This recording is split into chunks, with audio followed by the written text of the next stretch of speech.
Football বিশ্বের সবচেয়ে মর্যাদাপূর্ণ ট্রফি জয়ের লড়াই এবার তিন দেশে, যার চূড়ান্ত গন্তব্য নিউ ইয়র্কে। বিশ্ব মঞ্চের এই মহা উন্মাদনার প্রতিটি মুহূর্তের রোমাঞ্চ ও ম্যাচের খবরাখবর আপনাদের কাছে পৌঁছে দিতেই যমুনা টেলিভিশনের বিশেষ আয়োজন রোড টু নিউ ইয়র্ক। বিশ্বকাপ জুড়ে হতে যাওয়া এই আয়োজনের অংশ হিসেবে থাকছে আমি সঞ্জনা আইভি।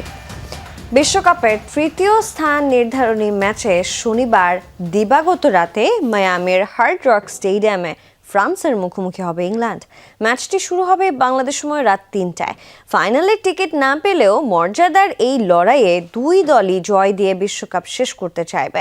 সেমিফাইনালে আর্জেন্টিনার কাছে হেরে বিদায় নিয়েছে ইংল্যান্ড এবং স্পেনের কাছে হেরে ছিটকে যায় ফ্রান্স। তবে এই ম্যাচের বাড়তি আকর্ষণ থাকবে গোল্ডেন বুটের লড়াই। ৮ গোল নিয়ে মেসির সাথে গোল্ডেন বুটের দৌড়ে আছেন কিলিয়ান এমবাপ্পে, হ্যারি কেইন ও জুড বেলিংহ্যামের রয়েছে ৬টি করে গোল। তাই দুই দলের জন্যই ম্যাচটি বেশ গুরুত্বপূর্ণ।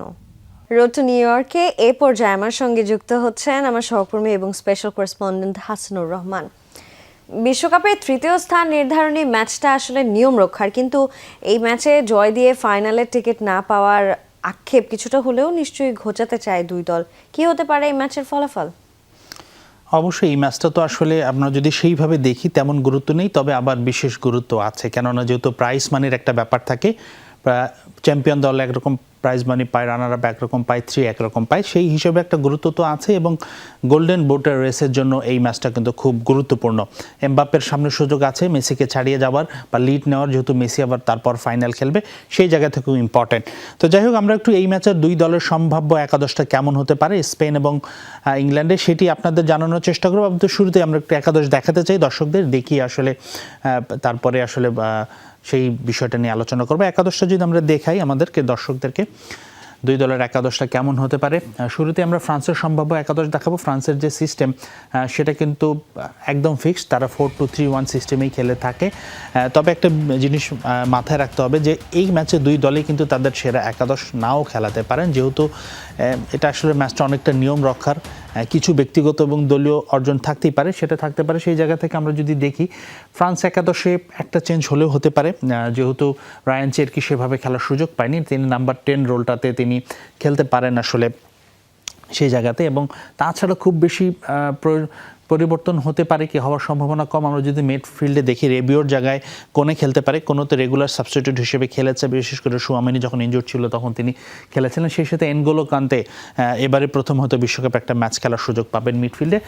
তবে ডিফেন্সেও আমরা চেঞ্জ দেখতে পাচ্ছি, যেহেতু গত ম্যাচে সালাইবা ইনজুরিতে পড়েছেন, সেক্ষেত্রে তিনি তো খেলতে পারছেন না, কোনাটে আছেন।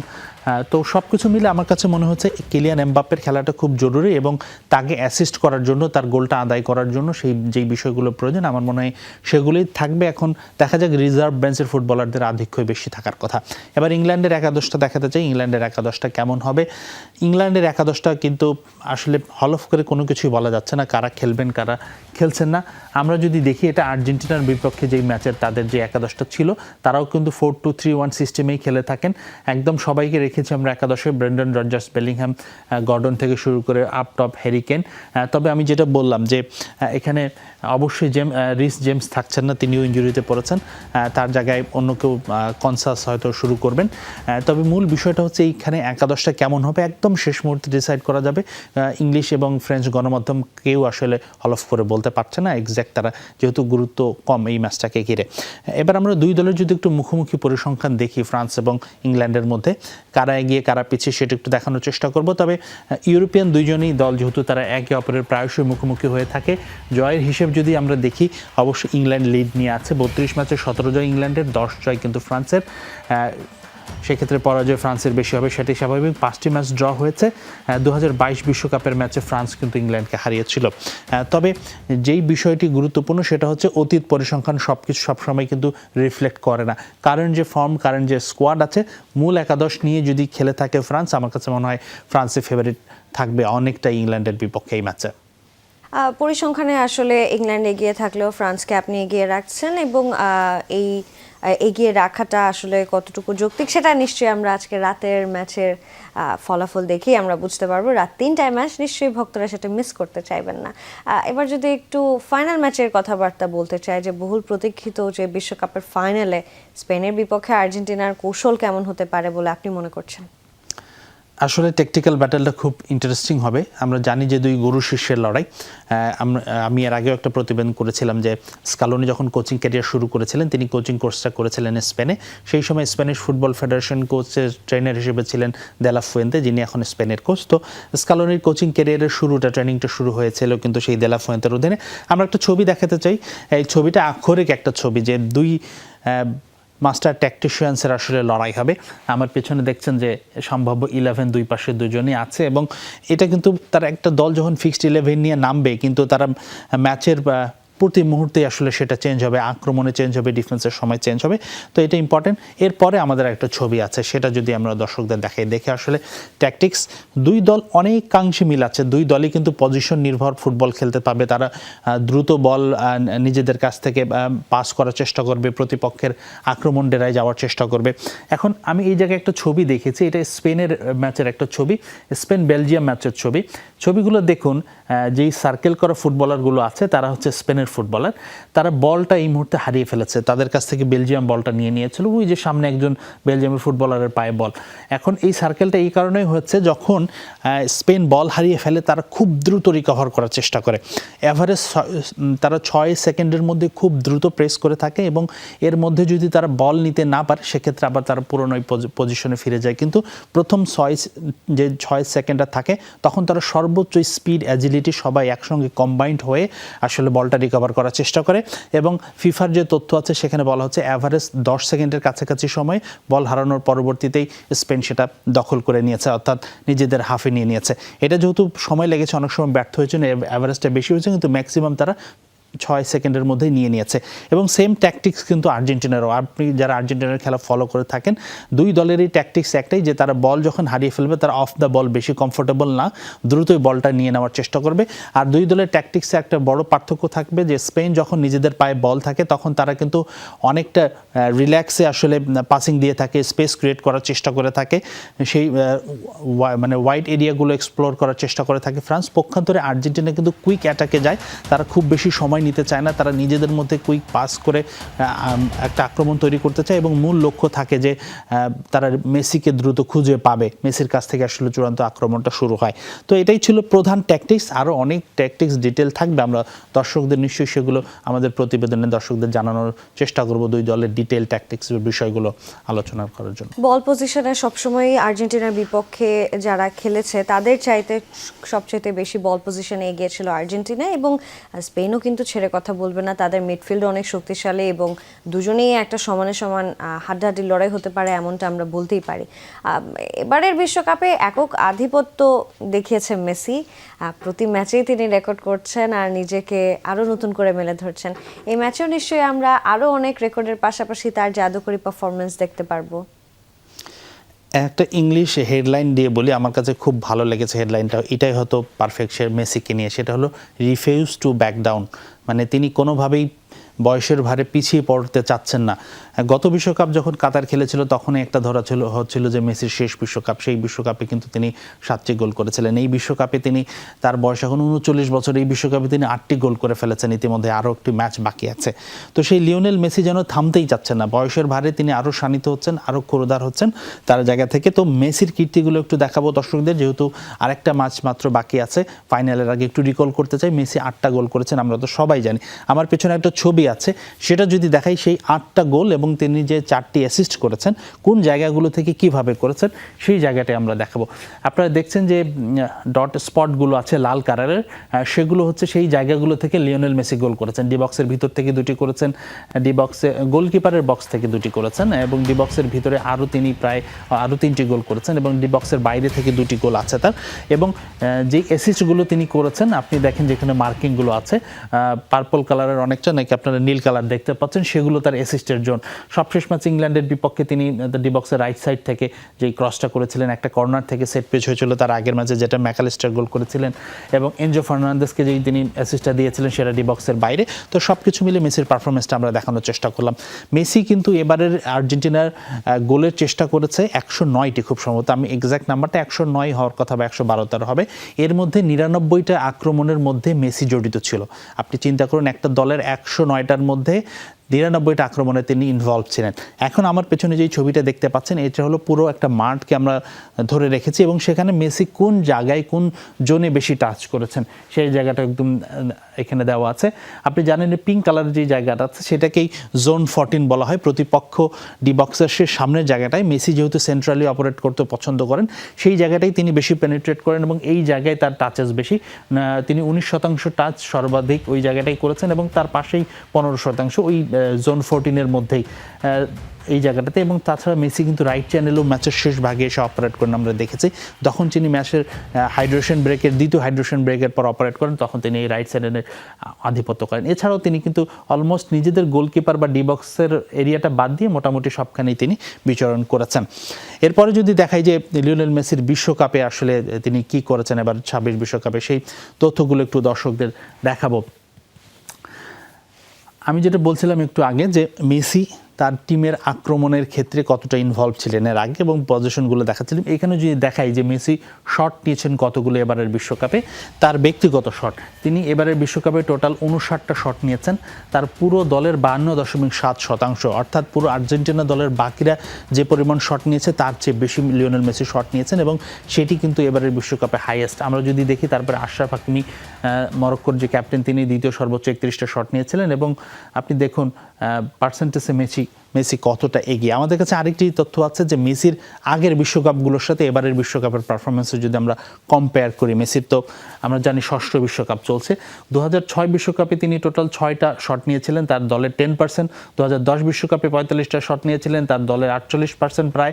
2014-তে 47টা নিয়েছিলেন, 42%। 2018-তে 28টা, 2022-এ 53টা, যেটা তার দলের 53%ই ছিল। এবং 2026 বিশ্বকাপে এখন পর্যন্ত তিনি 59টা শট নিয়েছেন, যেটা তার দলের 52.7%।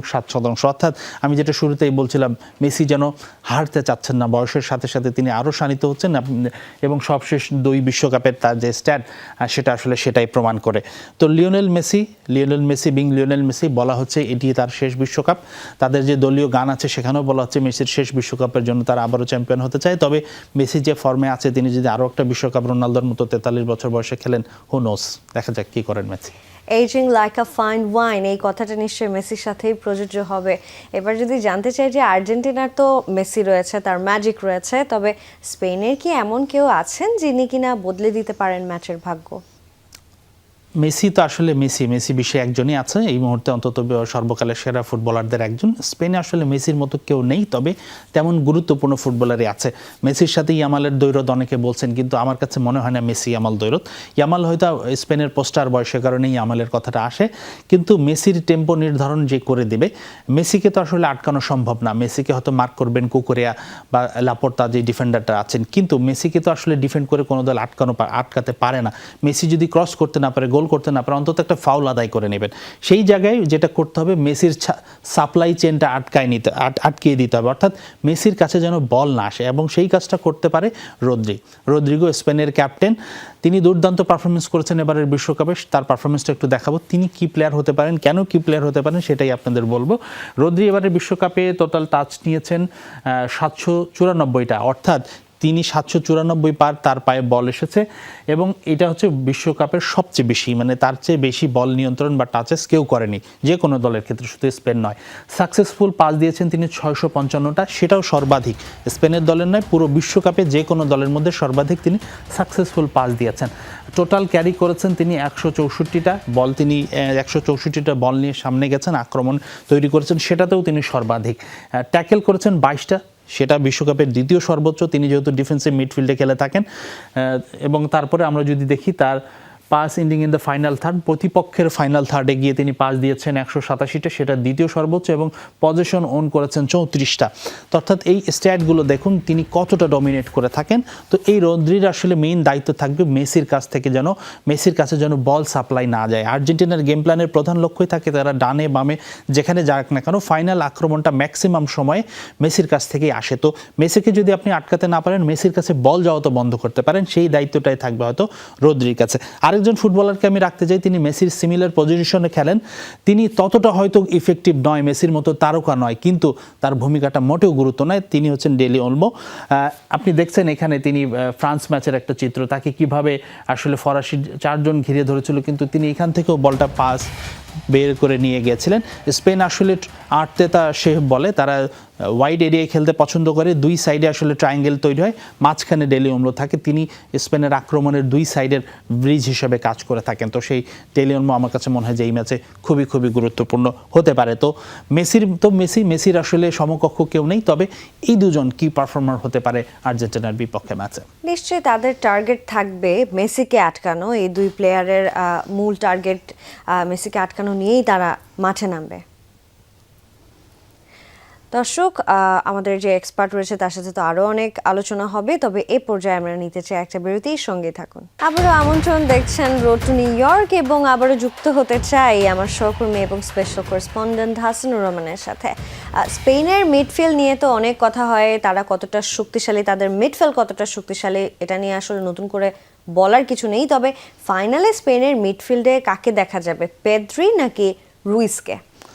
স্পেন তো আসলে 4-2-3-1 ফরমেশনে খেলে থাকে। এখন দুইয়ের যে জায়গাটা সেখানে আসলে আমি যে একটু আগে যার কথা বললাম রদ্রি, তার জায়গাটা তো ফিক্সড। এখন আমরা শুরুতে দেখেছিলাম পেদ্রি খেলেছিল, এর পরবর্তীতে গত 2 ম্যাচে আমরা ফেবিয়ান রুইসকে দেখেছি। পেদ্রি কিন্তু ওয়ার্ল্ডের one of the best creative মিডফিল্ডারের একজন। আমরা একটু দেখাতে চাই পেদ্রি এবং রুইসের কম্প্যারিজন আছে, কার প্রতি দে লা ফুয়েন্তে আস্থা রাখবেন। তিনি যেই ট্যাকটিক্সটা চাইবেন, হয়তো একটু ডিফেন্সিভ সলিডারিটি চাইলে তিনি ফেবিয়ান রুইসকে রাখবেন, আর যদি তিনি বেশি ক্রিয়েটিভ মাইন্ড প্রয়োজন হয় যে তিনি সেই জায়গায় হয়তো আমার কাছে মনে হয় যে পেদ্রি এগিয়ে থাকবে। তারপরে একটু এই দুজনে কম্পেয়ার করি তারা কেমন পারফরমেন্স করেছেন।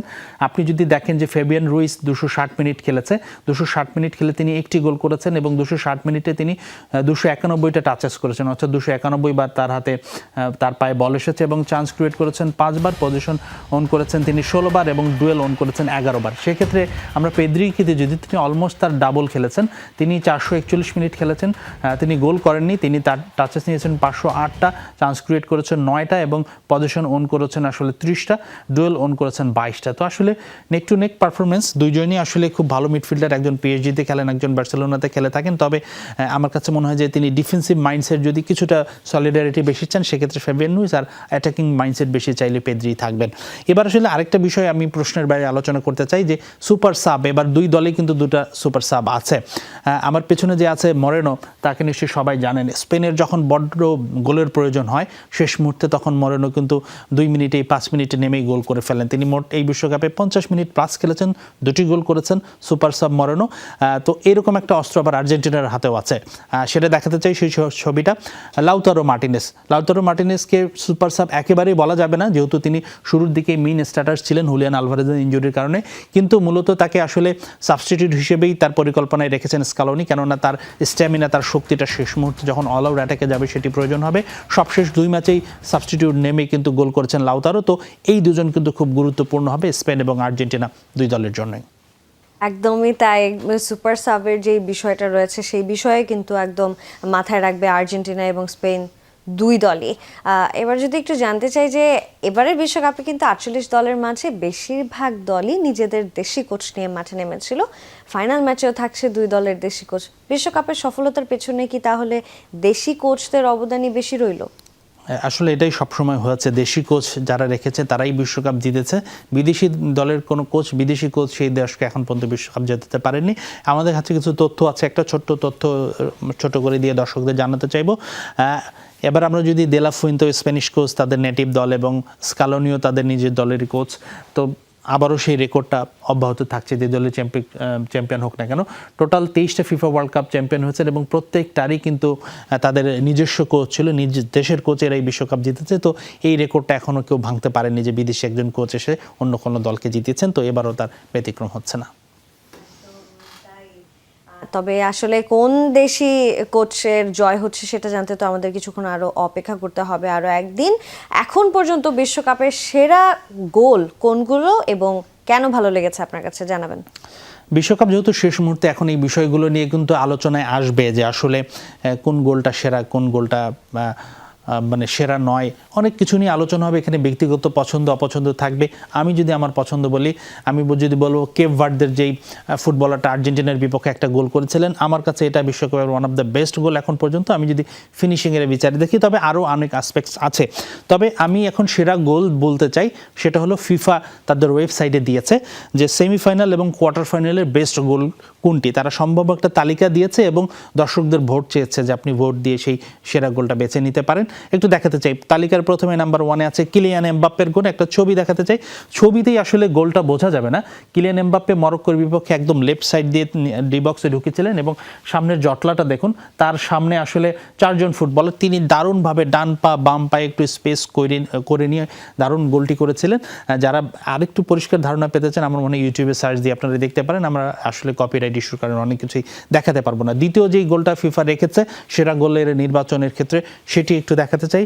সেটা নিশ্চয়ই আপনাদের মনে আছে যে নরওয়ের এই ফুটবলার যে তিনি গোলটা করেছিলেন ইংল্যান্ডের বিপক্ষে খেলায়, আন্দ্রেয়াস, তার গোলটাও কিন্তু দুর্দান্ত ছিল। একদম তিনি ডি বক্সের বাইরে থেকে একদম টাইট অ্যাঙ্গেল একটা শট নিয়েছিলেন।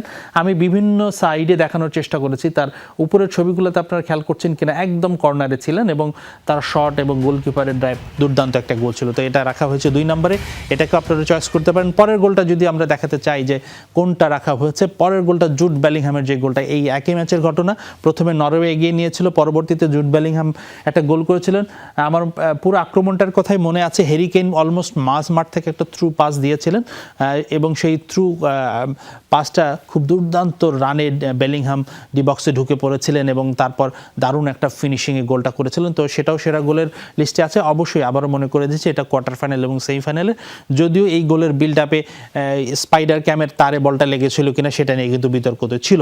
পরের যে সম্ভাব্য বেস্ট গোলের কথা বলা হচ্ছে সেটা একটু দেখে, সেটা হচ্ছে হুলিয়ান আলভারেসের যে গোলটা হয়েছিল সুইজারল্যান্ডের বিপক্ষে, সেটাও দুর্দান্ত ছিল। আসলে এই দুই ছবিতেই আসলে অ্যাঙ্গেলটা ভালোভাবে বোঝানো যাচ্ছে না, কিন্তু সেটাও ডি বক্সের বাম প্রান্ত থেকে ছিল এবং বেশ লম্বা, প্রায় 30 মিটারের কাছাকাছি একটা গোল ছিল। তো এটাও ওয়ান অফ দ্য বেস্ট গোল অবশ্যই। এর পরের গোলটা যদি আমরা দেখাতে চাই, এই গোলটা আসলে খুব, আমরা যদি সেই হিসেবে দেখি যে সেরকম দূরপাল্লা রেঞ্জের শট ছিল না, এটা পেদ্রো পোরোর যে গোলটা ছিল ফ্রান্সের বিপক্ষে, কিন্তু দারুণ একটা ইনসাইড রান নিয়ে ফ্রান্সের ডিফেন্ডারদের বোকা বানিয়ে যেভাবে নিখুঁত ফিনিশিংয়ে গোলটি করেছিলেন, এই জন্য সেইটিকে রাখা হয়েছে। আমাদের তালিকায় শেষ গোলটা এনজো ফার্নান্দেসের, এই গোলটা নিশ্চয়ই কেউ ভোলেননি, তরতাজা, সবশেষ ম্যাচে ইংল্যান্ডের বিপক্ষে তিনি করেছিলেন। ডি বক্সের বাইরে থেকে মেসির কাছ থেকে বলটা পেয়ে তিনি একটা দারুণ ফিনিশিংয়ে গোলটি করেছিলেন। তো এগুলোই আসলে সেরা গোলের লিস্ট। হাসিনুর, অনেক ধন্যবাদ আপনাকে আমাদের সঙ্গে যুক্ত হওয়ার জন্য। আর এই ছিল রোড টু নিউ ইয়র্কে, এতক্ষণ সঙ্গে থাকার জন্য সবাইকে ধন্যবাদ।